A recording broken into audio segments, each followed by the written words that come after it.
श्री राधे।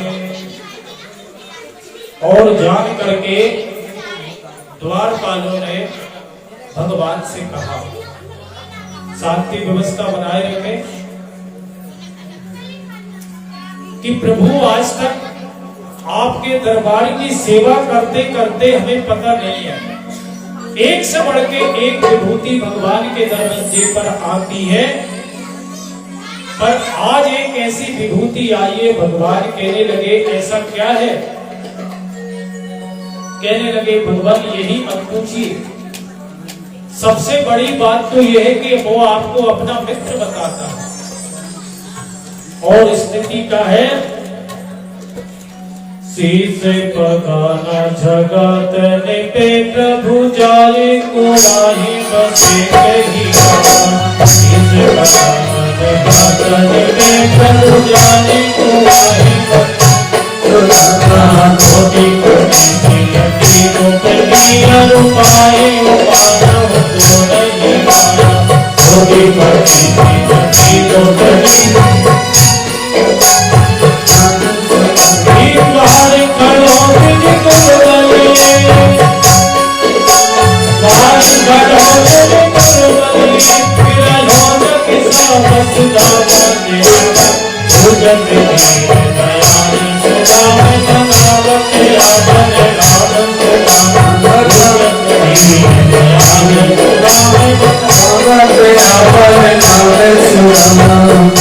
सुदामा जी की आवाज सुनी कि शीश पका न झगा तल पे। महाराज स्थिति भयानक है। पहर में पद नहीं है और कहा इतनी चीज बताई, शीश पगा न झगा। भगवान सुनते रहे, भगवान पे कोई फर्क नहीं पड़ा, पर पूछत दीन दयाल और बतावते अपनो नाम सुदामा। जैसे ही सुदामा जी का शब्द भगवान के कानों में पड़ा, भगवान इतनी तेजी से अपने सिंहासन पर उठे कि भगवान का पीतांबर गिर गया। भगवान के पैरों में चरण पादुका नहीं है, भाग रही द्वारकाधीश। सभी लोग आश्चर्यचकित हैं कि एक से बढ़ के एक भगवान से मिलने के लिए आते थे, पर भगवान ऐसी अगवानी किसी की नहीं करते। आज ऐसा लगता है कोई विशेष भगवान भागते जा रहे हैं, भगवान के जो सेवक हैं भगवान उनसे ही टकरा जाते हैं। 7 घोड़ी पार करके जैसे ही मेरे द्वारकाधीश भगवान ने सुदामा जी को हृदय से लगाया, बोलिए दीन बंधु भगवान की ऐसे बिहाल विवाहन सो पग कंटक जाल पुने पुनि रोए, आए महादुखे पायो सखा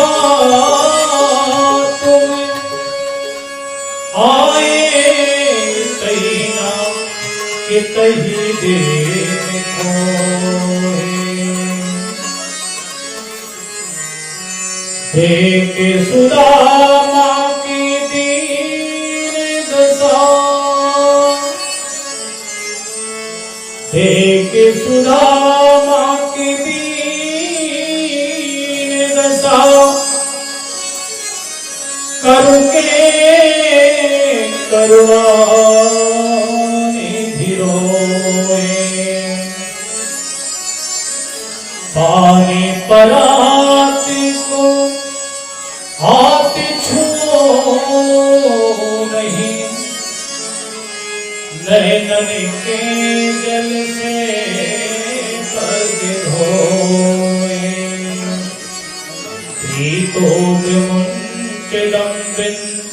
नेत्राभ्या पुष्करे क्षणा। बोलिए दीन बंधु भगवान की। ऐसा सरल भगवान ऐसी मित्रता निभाने वाला भगवान कहीं मिल सकता है? अरे छोटा सा पद पाने के बाद भी हम अपने सगे मित्रों को नहीं पहचानते। पर मित्रता भी सीखिए तो मेरे प्रभु से सीखिए, क्या मित्रता होती है। जैसे ही भगवान ने, द्वारकाधीश ने अपने मित्र को हृदय से लगाया भुजा पास, कई वर्षों के बाद अपने बचपन के यार मित्र से जैसे ही मिले,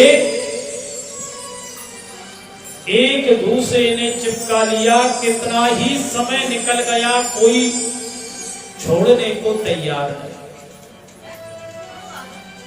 भगवान के मन में एक विचार आया। एक विचार सुदामा जी के मन में भी आता है, पर वो विचार क्या है वो समझ। भगवान के मन में विचार ये है कि मेरे कठोर हाथ हैं और मेरे मित्र का शरीर जर्जर है। मेरे कठोर हाथों से कहीं मेरे मित्र के लिए पीड़ा न हो जाए। ये विचार किसके मन में आया? ये विचार आया भगवान। सुदामा जी के मन में क्या विचार आया वो समझिए कि मेरी जगह जगह से हड्डी निकल रही है, मेरे मित्र का शरीर कितना कोमल, कहीं मेरी हड्डियों से मेरे मित्र को कष्ट न हो जाए।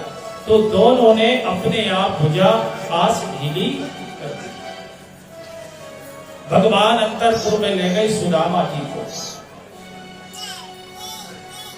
जिस सिंहासन पर द्वारकाधीश बैठते थे, उस उच्च सिंहासन पर अपने मित्र सुदामा जी को भगवान ने बिठाया। जहां भगवान के पद रखाते थे, द्वारकाधीश के चरण रखाते थे, उस जगह पे मेरे द्वारकाधीश बैठे। अरे सुदामा बन के तो देखिए भगवान अपनी सिंहासन भी छोड़ देते, पर बनना सुदामा पड़ेगा। तो सुदामा जी उच्च सिंहासन पर है और मेरे द्वारकाधीश का है जहां उनके पग रखाते थे उस जगह। रुक्मणी से आज्ञा करिए, ये बहुत विषय है, समझिए। भगवान के पास नौकर चाकरों की कोई कमी थी नहीं थी, पर किसे आदेश दिया जल लाने के लिए?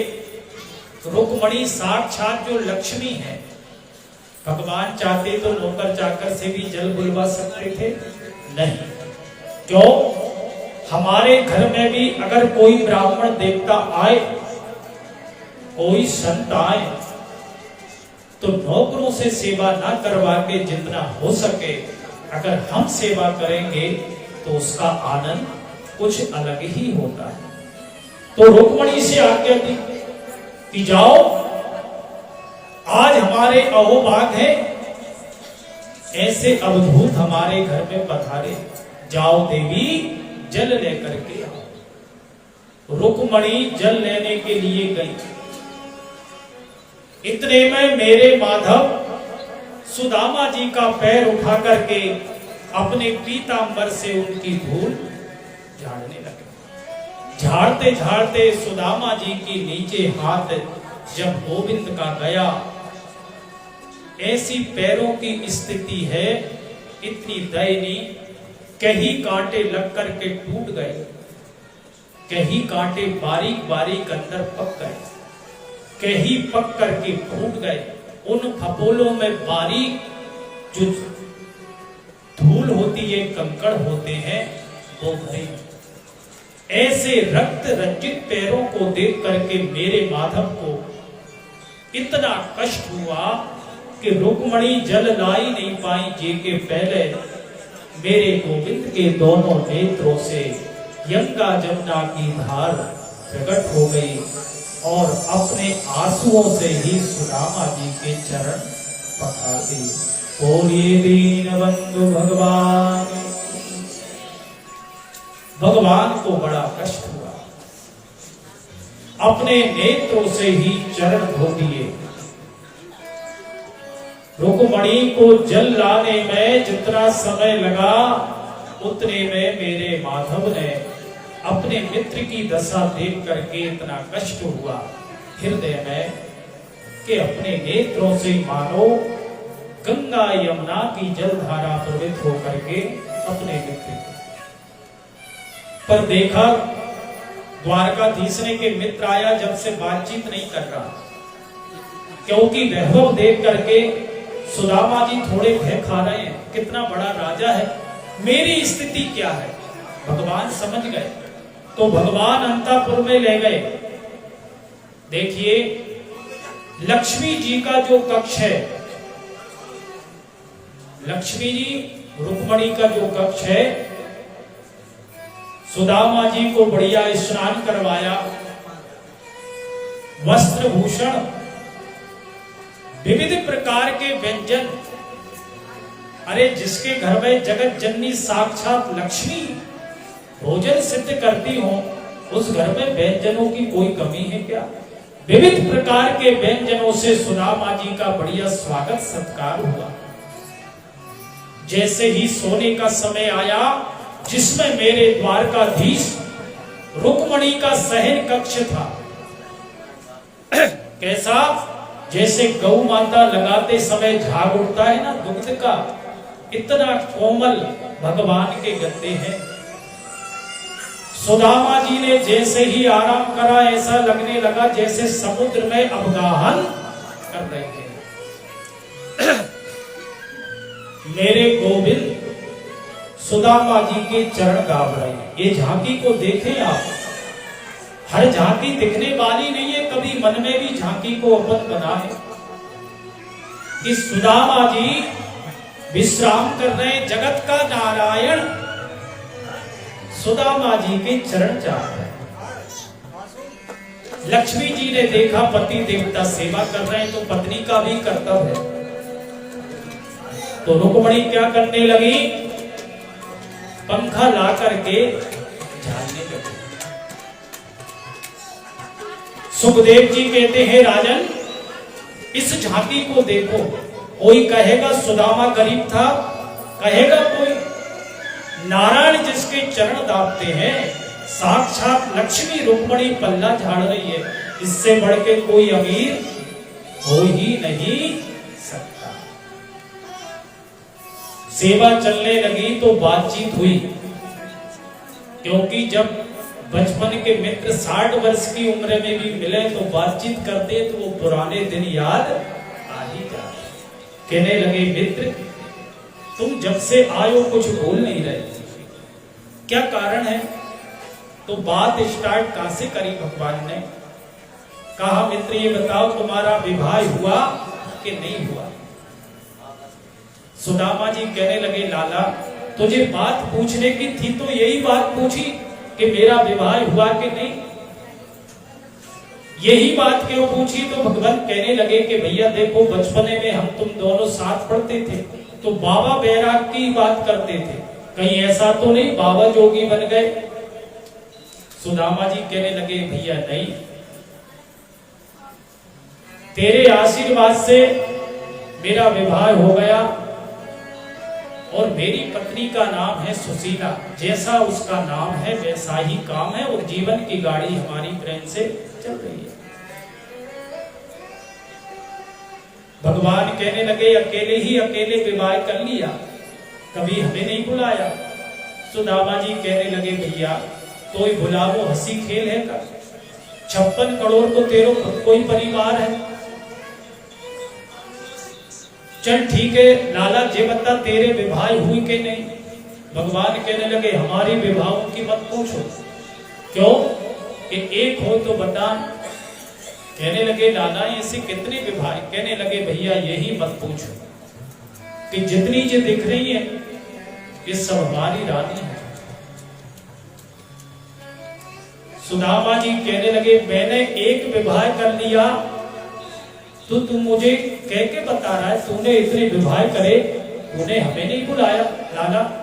कहने लगे भैया बुलाएंगे तो तब जब कभी तारीख निर्धारित हो जाए कि फलाने दिन विवाह होना है, हम तो डायरेक्ट गए और संगे हाथ पकड़ के ही लेके आए। बातचीत करते करते दोनों में हंसी मजाक अब होने लगी। पर भगवान ने कहा मित्र ये बताओ तुम जब से आए वैसा हाथ क्यों कर रहे हो, क्या कारण है? तो जैसे ही भगवान ने पूछा मित्र क्या है, कहने लगे भैया यात्रा करके आए थक गए। भगवान कहने लगे हम जब से पैर दबा रहे थे ये, अरे चलने में पैर दबाए तो थकावट दूर नहीं हुई। भगवान ने जैसे ही कहने लगे लाला तुझे मेरी सौगंध है मेरे हाथ से हाथ मत लगाना। भगवान समझ गए कि इनके बचपन की याद जो आदत थी वो अभी तक नहीं गई। कहने लगे भैया क्या गुरुकुल में आनंद आता था? कहले हाँ भैया। कहने लगे एक दिन अपन पहाड़ भूल गए, सुदामा जी कहने लगे हाँ भैया। भगवान कहने लगे उस दिन अपन सविधा पीने के लिए गए थे, सुदामा जी कहने लगे भैया बारात में पानी कितना बरसा। इतने में भगवान कहने लगे रात्रि में दांत भी बहुत कटकटाने। सुदामा जी समझ गए ये तो सबके सामने ही पोल खोलने वाला है, तो बात बरकरार। कहने लगे भैया वो बचपन की बातें हैं। तो भगवान कहना चाहते हैं सुदामा जी से और हम भक्तों से कि भगवान पदार्थ का भूखा नहीं है। भगवान हम क्या दे सकते हैं? किसी के पास कोई औकात है भगवान की देने की? नहीं, क्योंकि आप कुछ लेके ही नहीं आए। जो कुछ आपको मिला गोविंद के आशीर्वाद से यहां मिला। भगवान पदार्थ का भूखा नहीं है, पर कोई भी वस्तु चढ़ाते उस समय अपना भाव कैसा है।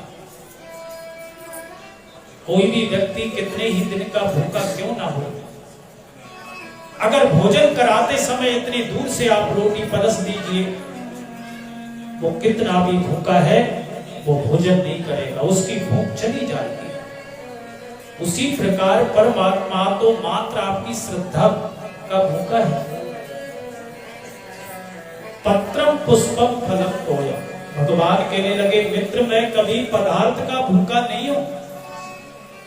और सुदामा जी से कह रहे हैं कि जो तुम दबा के रखी हो, भगवान बता रहे हैं अपनी कि मेरी प्रतिज्ञा है कि मैं कभी पदार्थों का भूखा नहीं हूं।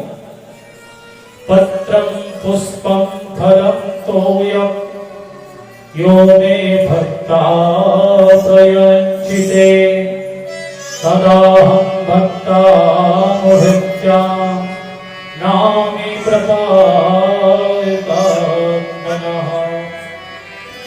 मित्र मेरी प्रतिज्ञा है कि मेरा भक्त सच्चे मन से एक तुलसी पत्र भी मुझे अर्पण करता है तो मैं उसमें भी तृप्त हो जाता हूं।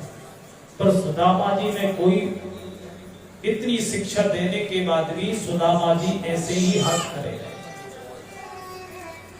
तो भगवान ने स्वयं ही जबरदस्ती सुदामा जी के जो पोटली थी वो भगवान ने पोटली की गठान छोड़ करके जो भगवान मेरे द्वारकाधीश ने एक मुट्ठी चावल लेकर के जो पान करा, आनंद आ गया। बोले दीन बंधु भगवान। अरे जिस घर में 60 प्रकार के व्यंजन लक्ष्मी जी के कोई भोजन बनाती है, 4 घर के चावल वो भी मेरा माधव मित्रता के नाते उसे पान करके अपने आप को धन्य मानना है परमेश्वर। कहने लगे मित्र इतनी स्वादिष्ट चीज होते भी तुम अभी तक छुपा के रखे। सुदामा जी मन में घबरा रहे, ये 4 घर के टूटे फूटे चावल, इसके घर में कितने प्रकार के व्यंजन बने, ये तो मैंने स्वयं भोजन करके देखा। जैसे ही दूसरी मुट्ठी तो रुक्मणी ने हाथ पकड़ा। मात्र एक ही मुट्ठी भगवान ने चावल खाए, 2 मुट्ठी नहीं। जैसे ही दूसरी बार तो रुक्मणी ने हाथ पकड़ा। हाथ क्यों पकड़ा वो समझे आप कि हाथ इसलिए पकड़ा कि ये कच्चे चावल हैं। पति पत्नी का धर्म है अपने पति के स्वास्थ्य के प्रति सजग रहे कि मेरे पति देव को क्या अनुकूल है क्या नहीं। अगर मेरे पति देव कच्चे चावल खाएंगे तो पेट में दर्द होने लगेगा। तो हो सके इस वजह से रुक्मणी जी ने हाथ पकड़ा हो, या हाथ इसलिए पकड़ा कि संत का प्रसाद है, प्रसाद को हमेशा बांट कर ही खाना चाहिए। या रुक्मणी जी ने इस वजह से हाथ पकड़ा कि सब कुछ पंडित जी को लुटा देगो तो क्या खुद सुदामा जी बनोगे। पर रुक्मणी ने क्यों हाथ पकड़ा वो मेरे माधवी जान सकते हैं, रुक्मणी जान सकते हैं। ये तो हम सभी भक्तों ने अपने भाव प्रकट करे हैं।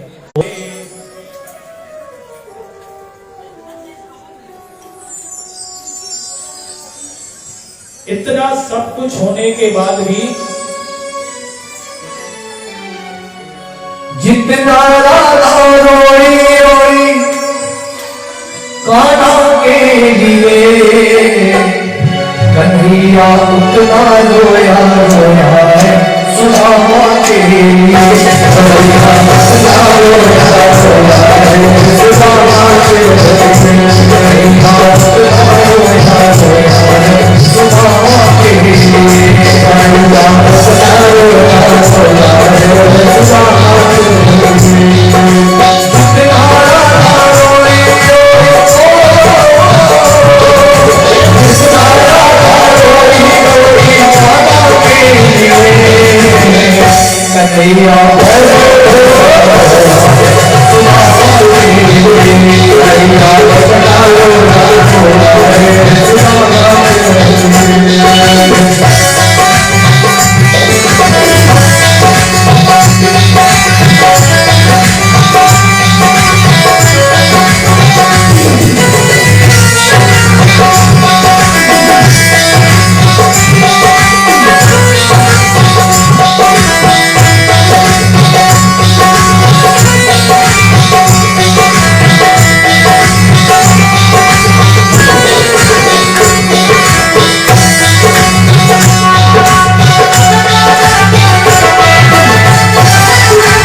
सुदामा के पैर में छाल लेंगे तो छालों पर से रोजाना और क्या कहना से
मात्र इतना सब कुछ होने के बाद भी सुदामा जी ज्यादा नहीं रुके।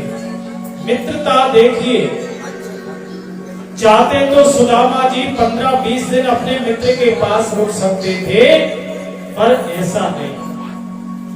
एक रात रुकने के बाद अपने मित्र से कहा, मित्र अब हम चलते हैं। तो द्वारकाधीश कहने लगे, भैया जैसी आपकी इच्छा।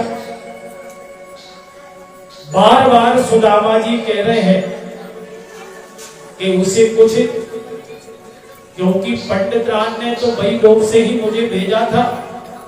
सुदामा जी के मन में कोई कामना नहीं था। तो सुदामा जी कह रहे कि भैया अब जाना पड़ेगा। तो सुदामा जी कह रहे कहीं इसकी कुछ इच्छा हो तो भगवान ने विदा कर दिया। सुदामा जी ने कभी ऐसा हाथ करा ही नहीं अपने मित्र के साथ। कई बार करा तो सुदामा जी ने सोच लिया कि भैया अब ये देने वाला नहीं है। जय जय श्री राधे।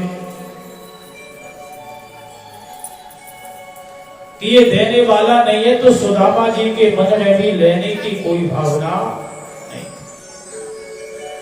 पर दोबारा से सुदामा जी कहने लगे, भैया उधर से तो तेरी भाभी ने ही भेजा था, पर जाकर के भाभी से क्या बताऊंगा। भाभी जी का नाम लेके कि कुछ याद आ जाए। तो भगवान कहने लगे, भाभी जी से हमारी राम राम बोल। सुदामा समझ गए ये कुछ देने वाला नहीं है। कहने लगे, भैया राम राम तो हम वैसे भी जाके बोलते, कुछ और विशेष। कहने लगे, अब की आओ तो अपनी भाभी जी को भी संगे लेकर के आओ। सुदामा जी समझ गए। जाते जाते सुदामा जी कहने लगे, भैया बातचीत में भाभी ने एक संदेशा भेजा था, वो मैं तुझसे कहना भूल गया। एक मास दो पाख में दो एकादशी हो, सो प्रभु दीन दयाल की नित नित प्रतिदिन।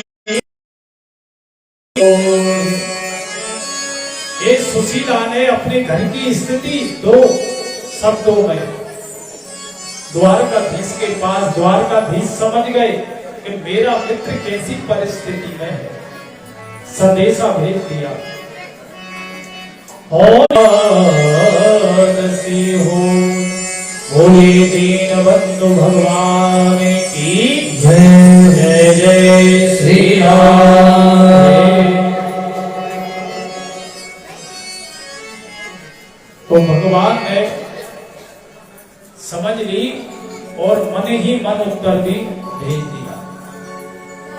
सुदामा जी जाते जाते मन में विचार कर रहे हैं कि भैया लोग बागों को तो धनी मिलता है, पर मेरा कितना सम्मान करा मेरे मित्र ने, और बहुत अच्छा रहा मेरे मित्र ने पैसा नहीं दिया। क्यों नहीं दिया? कि जो व्यक्ति जन्म का दारिद्र्य हो, एकदम से पैसा मिल जाए तो बुद्धि भटक जाती। मेरे मित्र ने मेरे ऊपर बड़ी कृपा करी कि उसने मुझे पैसा नहीं दिया। अरे मुझे काय की कमी छोड़ी, अपनी सिंहासन पर बिठाना। जो नारायण जगत जिसके चरण छूने की कामना करता है, वो नारायण ने मेरे चरण दबाए। जिस लक्ष्मी की कृपा कटाक्ष पाने के लिए देवता तरसते हैं, वो लक्ष्मी मेरे लिए पल्ला झाड़ गई। अपने आप को धन्य मानते हुए सुदामा जी पहुंचते हैं। जान करके देखा कि जो सुदामा जी का घर था, जो टूटी फूटी झोपड़ी थी, उस जगह पे भगवान ने विश्वकर्मा जी को आदेश दे दिया। तो जैसी दिव्य द्वारकापुरी थी, उसी प्रकार सुदामा जी के लिए सुदामापुरी का निर्माण भगवान ने करवाया। सुदामा जी जाकर के देखे कि भैया हमारे घर का पता नहीं है, कहाँ गया? घर गया तो गया, पंडित रानी का भी पता नहीं है कि पंडितानी कहाँ चली गई। सुदामा जी चक्कर लगाने लगे। सुदामा मंदिर देखे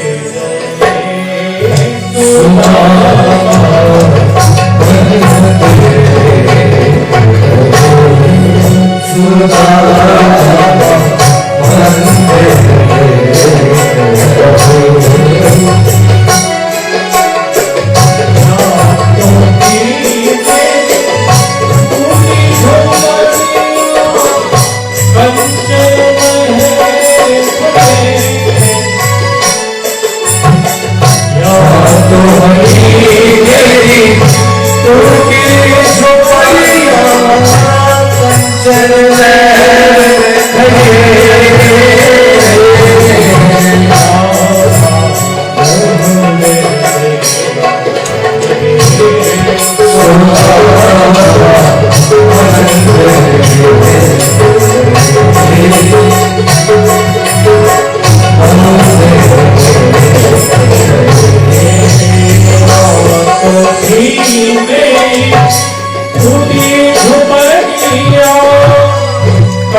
उसका पता नहीं है।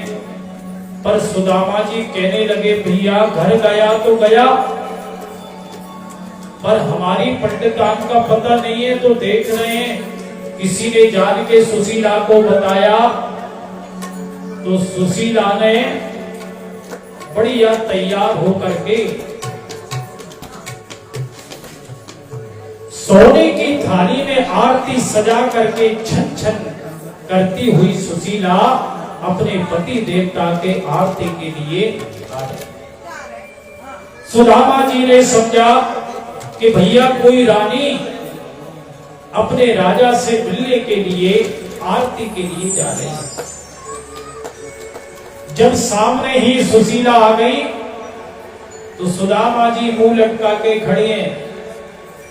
सुशीला ने कहा, और जैसे ही अपनी पत्नी की आवाज सुनी तो देखा सुशीला कहने लगी अपने मित्र से ऐसे मिलने के लिए गए कि आप मेरे को ही भूल गए।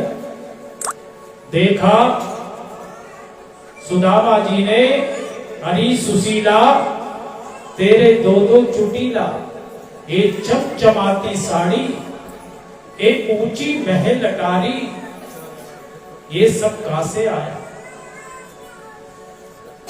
सुशीला कहने लगी आपको पता नहीं है?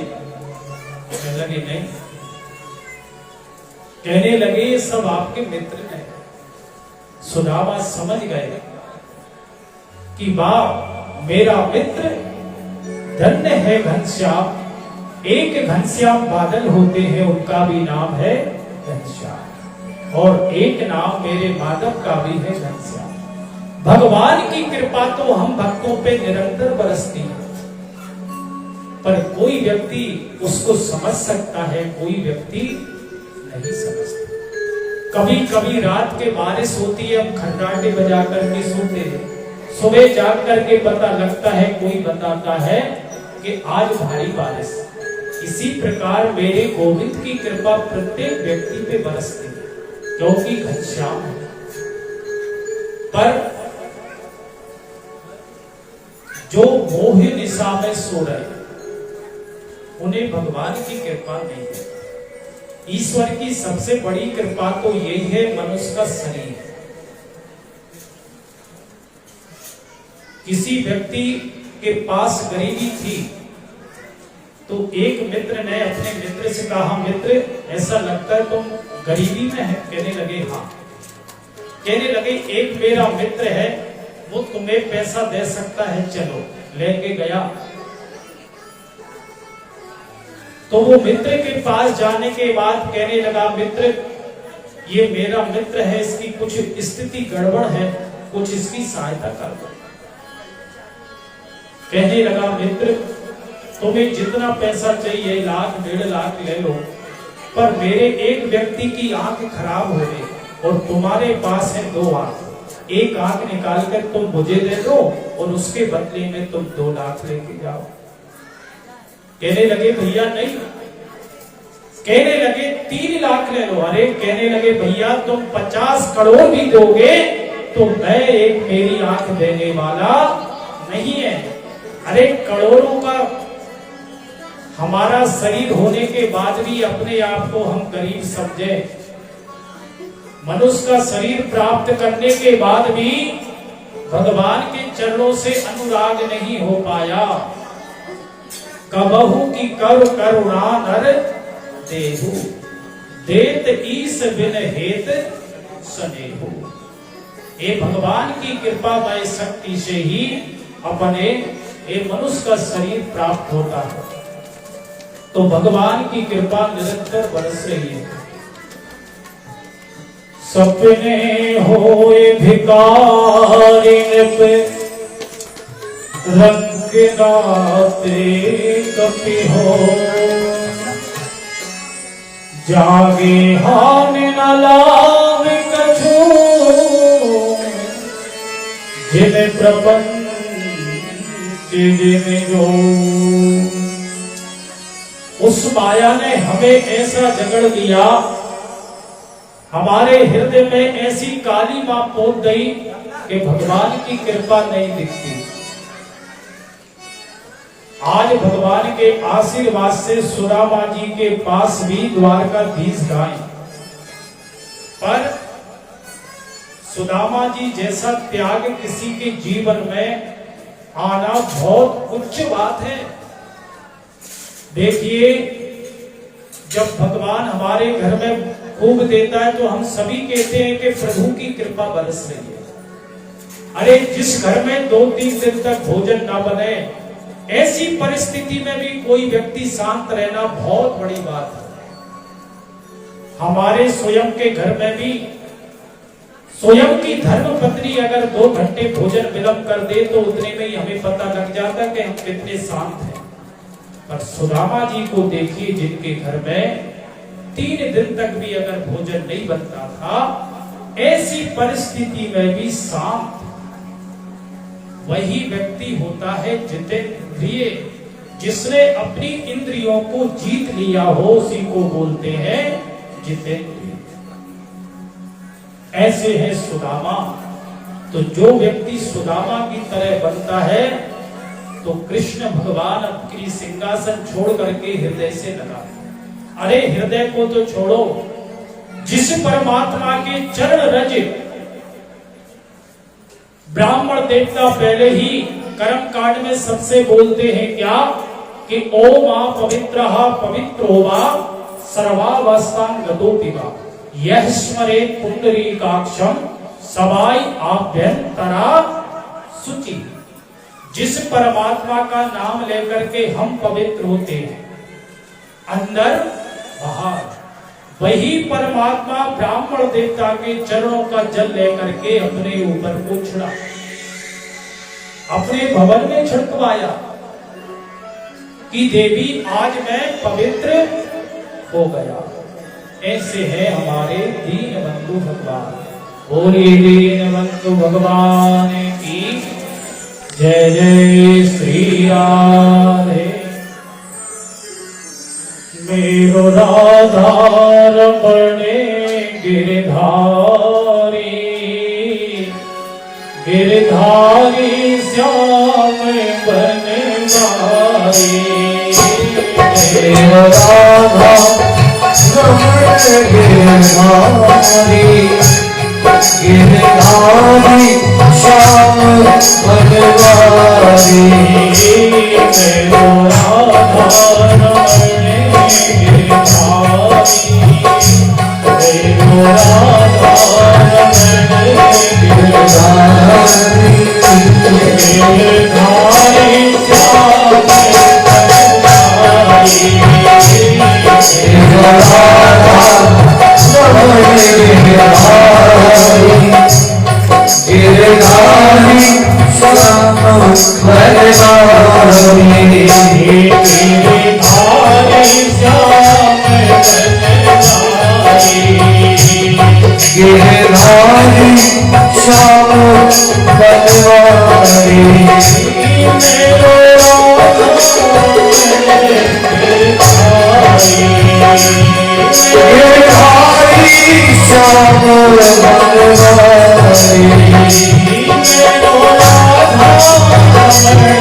मेरो राधा रमण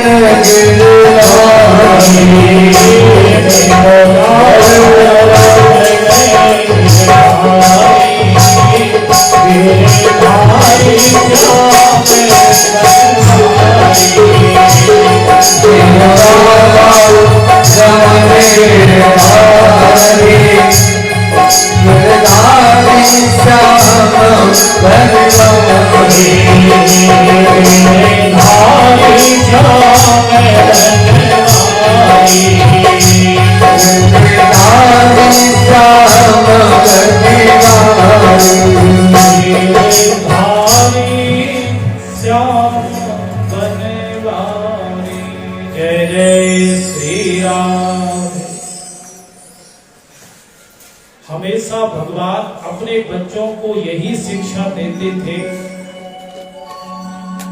कि मैं इस संसार भार उतारने के लिए भगवान का अवतार होगा। यदा यदा ही धर्मस्य ग्लानिर्भवति भारत अभ्युत्थानं धर्मस्य तदात्मानं सृजामि।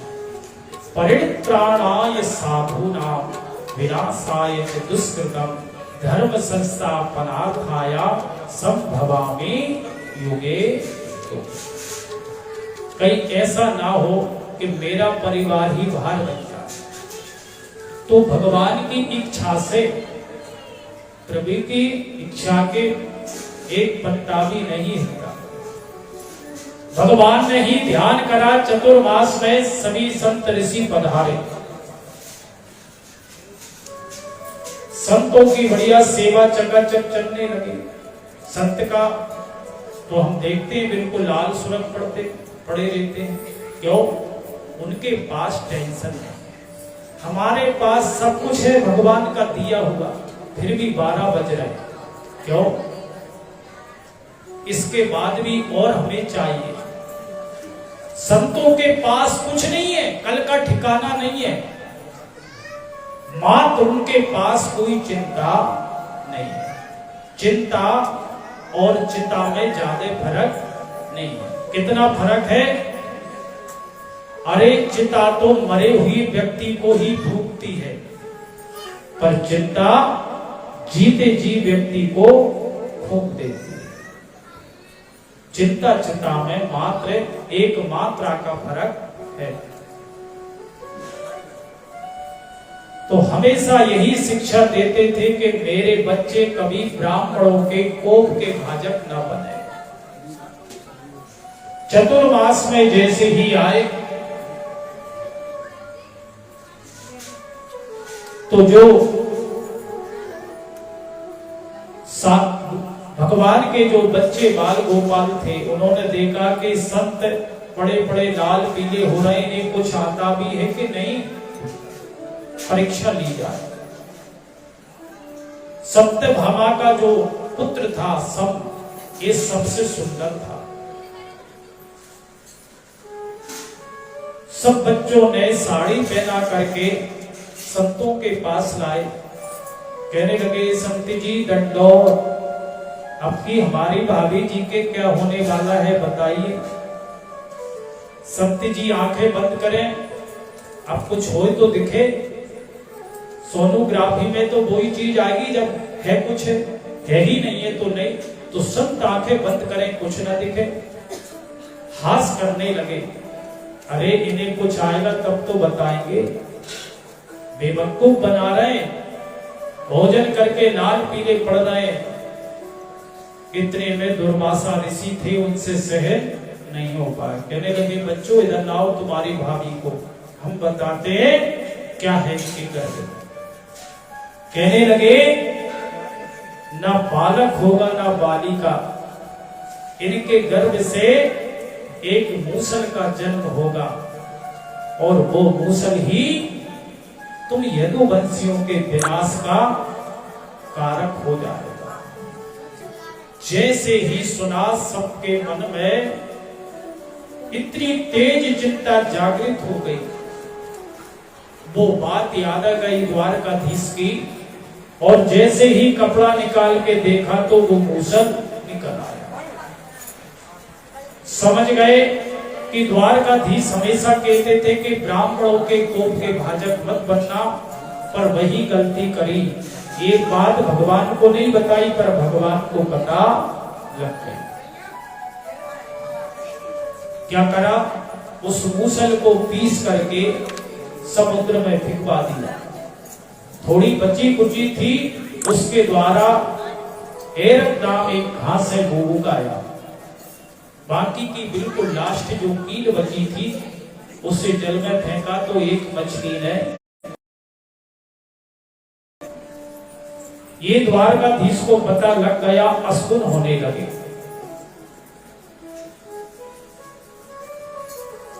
असगुन होने लगे, उन्हें पता लग गया कि जिस चीज का डर था वही करा। भगवान समझ नारद जी के द्वारा सुंदर उपदेश दिया। उसी जगह पे ब्रजवासी भी मिले, पांडव भी गए थे। बढ़िया कुरुक्षेत्र में जाकर के, क्योंकि ग्रहण काल का योग था, तो नारद जी से कहा कि मेरे पिताजी मुझे भगवान नहीं मानते, इन्हें जान करके शिक्षा दो। तो नारद जी शिक्षा देते नवयोग सूर्य के माध्यम से कि मनुष्य का जीवन अति दुर्लभ है, मानसो जीवनो दुर्लभ। ये एक बार चला जाएगा तो दोबारा से प्राप्त होने वाला नहीं है। नव योगेश्वरों के माध्यम से बड़ा ही सुंदर अपने माता पिता के लिए उपदेश दिलवाया। बताया कि हर व्यक्ति के ऊपर 3 ऋण होते हैं। कौन कौन से ऋण? एक होता है देव ऋण। क्या होता है? देव ऋण। एक होता है पितृ ऋण और एक होता है ऋषि ऋण। जब विवाह होने के बाद संतान होती है तो हम पिता के ऋण से क्या हो जाते? पूरे। देवताओं की आराधना करके, पाठ पूजन करके देवताओं से, ऋषियों का ऋण क्या है ये समझिए। हमारे ऋषियों ने अनेकों शास्त्र लिखी है, कितनी मेहनत करके। तो जब भी व्यक्ति कोई अपने घर में रामायण पढ़ता है, गीता जी पढ़ता है, तो ऋषियों के ऋण से वो व्यक्ति हो जाता है ऋण।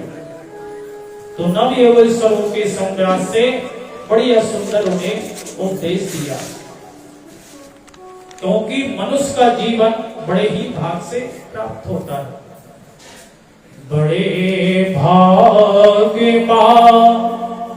नस तनु पावा, सुर दुर्लभ सब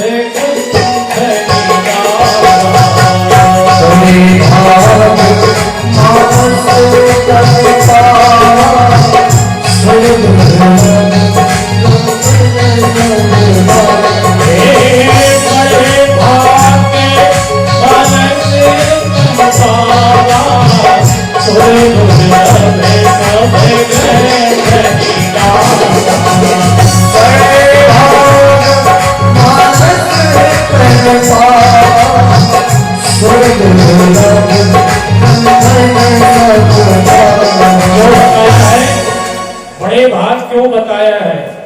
इसलिए नहीं कि आपकी कितनी विराट संपदा है, कितनी ऊंची महल अटारी है, भोग विलास की कितनी दुनिया, इस वजह से नहीं। क्यों?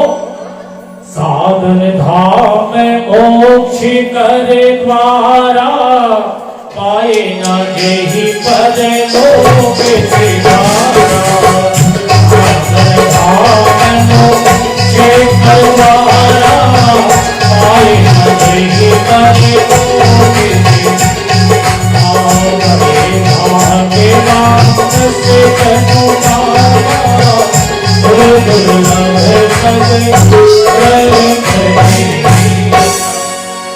अरे मनुष्य, इस शरीर से साधना कर, साधन धाम मोक्ष कर द्वारा। मोक्ष किससे मिलेगा?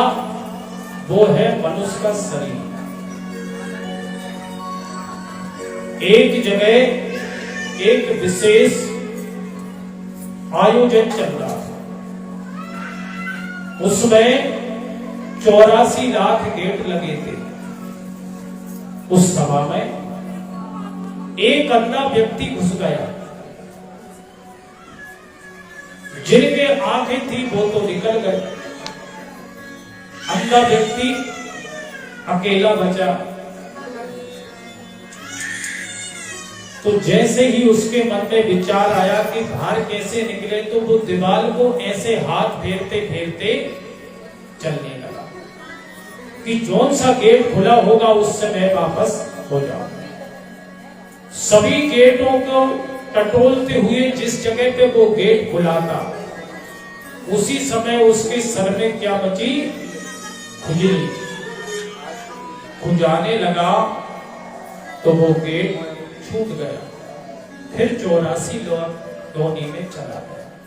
इसी प्रकार मनुष्य के शरीर में ऐसी खुजली चलती है काम वासनाओं की। क्योंकि अन्य योनि में भी काम वासनाएं हैं।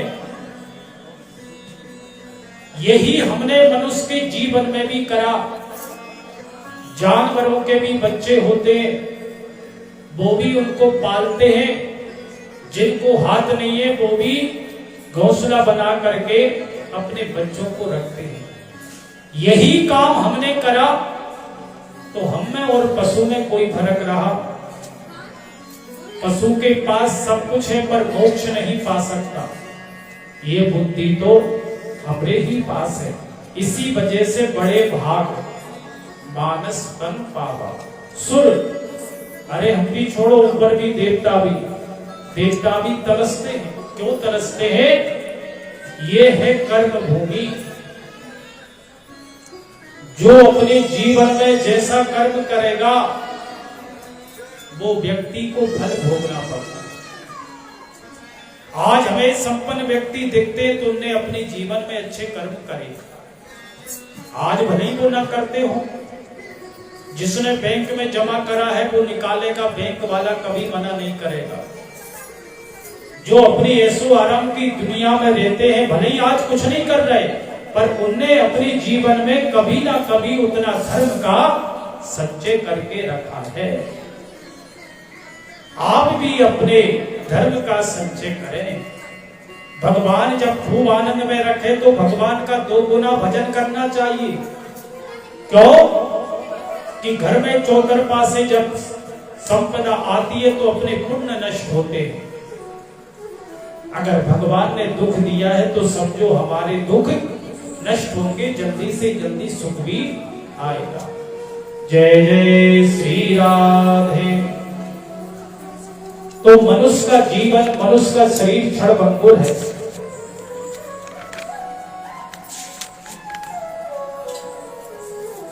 इस प्रकार से स्वामी दत्तात्रेय जी ने अपने जीवन में 24 गुरु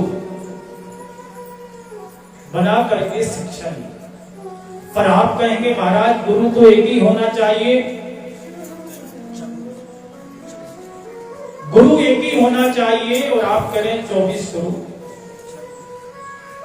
कहने लगे कर्णधार गुरु एक ही होता है। कर्णधार का मतलब है हमरे कानों में जो मंत्र देते हैं, इसमें बड़ी सावधानी रखना चाहिए।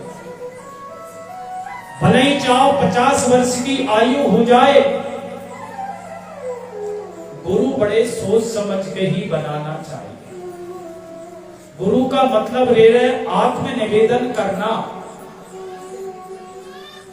जैसे बड़े बड़े लोगों को कार चलाना नहीं आता पर लग्जरी कार ले लेते हैं, तो क्या करते हैं? किसी ड्राइवर को रखते हैं। पर ड्राइवर की जानकारी लेंगे कि लाइसेंस है कि नहीं, इनका अनुभव कितना है। इसी प्रकार बहुत से मनुष्य बन जाते पर उन्हें जीना नहीं आता। तो ऐसे मनुष्य क्या करते हैं? किसी गुरुदेव की शरण में पहुंच जाते हैं कि गुरुदेव, एक हमने आत्म निवेदन आपके लिए कर दिया, आप हमारा जीवन चलाइए। यही गुरु है। तो इस प्रकार से कर्णधार गुरु एक ही होता है, और शिक्षा देने वाले गुरु तो जितने भी बना सको उतने हम बना सकते। अगर हमें छोटे बच्चे से भी शिक्षा मिलती है तो बुरी बात नहीं है, उससे भी शिक्षा। पृथ्वी से हमें क्या शिक्षा मिलती है? वार्तालाप ना करें, करबद्ध प्रार्थना है। जो भी काम करें सोच समझ के अपने हिसाब से करें, बातचीत न करें, कथा। जय जय श्री राधे। पृथ्वी के ऊपर ब्राह्मण देवता पूजन भी करवाते हैं। कोई गड्ढा भी करता है तो कोई लघु शंका भी करता है। पृथ्वी माता किसी से रुष्ट नहीं होती। यही साधुओं का स्वभाव है, क्षमा। पृथ्वी से बढ़कर कोई क्षमावान हो ही नहीं सकता। तो पृथ्वी से हमने ये लक्षण लिया कि हर परिस्थिति में एक से रहो। और वायु से हमने क्या शिक्षा ली कि वायु निरंतर अपनी गति से प्रभावित रहती है। कहीं अगर बदबू आ रही है तो वायु तेज नहीं होती, और कहीं महक रहती है तो रुकती नहीं है। अगर बदबू है तो घबराती नहीं है, और अगर सुगंध है तो वायु रुकती नहीं है, अपनी निरंतर गति से प्रभावशील रहती है। ऐसे ही साधु संतों का जीवन है। कभी कभी बढ़िया भोजन भी मिलते हैं, लिफाफा भी मिलते हैं, और कभी कभी ए बाबा चलो और कुछ काम नहीं है, तो दोनों परिस्थिति में खुश रहे। हमने शिक्षा मधुमक्खी से भी ली। क्या शिक्षा ली कि मधुमक्खी कितना मेहनत करके एक एक फूल से शहद इकट्ठा करती है। धन को इकट्ठा करना, और जब धन इकट्ठा हो जाता है शहद, तो कोई आता है और तोड़ करके कितनी मधुमक्खी के बच्चे स्वयं मर जाते हैं। अगर संत के पास ज्यादा धन होगा तो एक ना एक दिन वह भी उस मधुमक्खी की तरह मारा जाए। हमने एक हिरणी से शिक्षा ली। क्या ली? कि संतों को कभी भी गीत जिसमें कामना शक्ति जगह, काम वासना वाले ऐसा संगीत नहीं सुनना चाहिए। क्यों? अगर ऐसे संत गीत सुनेंगे तो उनको एक ना एक दिन कामनाओं के बाण का शिकार होना ही पड़ेगा। जितना हो सके सूरदास के पद ही उन्हें सुनना चाहिए। इस प्रकार से 24 गुरु बना करके उनने शिक्षा ली, और शिक्षा जिससे भी मिले हमें शिक्षा लेना चाहिए। जय जय श्री राधे। क्योंकि एक ना एक इस दुनिया से हमें जाना ही पड़ेगा। जगत में कोई हमेशा के लिए नहीं है, जिसका जन्म है उसे जाना ही पड़ता है। कोई परमानेंट रहने वाला नहीं है। जय जय श्री राधे। जगत गए कोई न परमाने, जगत में कोई न परमाने, जगत में कोई न परमाने। एक चमेली चंदन सावने, एक चमेली चंदन सावने, राहे लगावे। जगत में कोई न परमाने, जगत में कोई न परमाने। राधे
जो शिक्षा दीक्षा दी थी मात्र 15-20 मिनट की और भगवान की एक कथा विश्राम की ओर जा रही है। जिस प्रकार से शांति पूर्वक आपने कथा सुना, थोड़ा सा समय और निकाल करके हे परीक्षित जी की मोक्ष कामना के लिए अपन जा रहे हैं। भगवान को पता लग गया कि मेरे बच्चों ने वो बीज बो दिया जो नहीं करना चाहिए। साधु संतों का श्राप लग गया और बार बार यही शिक्षा देते थे भगवान अपने बच्चों को कि संतों के कोप के भाजन मत बनना। और वही हुआ। उद्धव जी और भगवान कहने लगे, उद्धव अब मेरे वंश में 2-5 ही बचेंगे। क्यों? कि बाकी के सब काल के गाल में सब आ जाए। क्योंकि भगवान के परिवार में भी जो व्यक्ति जितने निकट होता है उसका हम महत्व नहीं समझते। जो मां नर्मदा के पास है वो नर्मदा मैया को नहीं पहचान पाएंगे क्योंकि उनके लिए आप है। जो बैत्रवती के तट पर है वो बैत्रवती की महिमा नहीं जानते। उसी प्रकार भगवान के बीच में भी रहने वाले भगवान को नहीं समझ पाते। इस प्रकार से भगवान ने उद्धव जी से कहा, उद्धव मेरे जाने के बाद ये पृथ्वी तुम्हारे रहने के योग नहीं रहेगी। क्यों? और उद्धव जी ने भगवान की चरण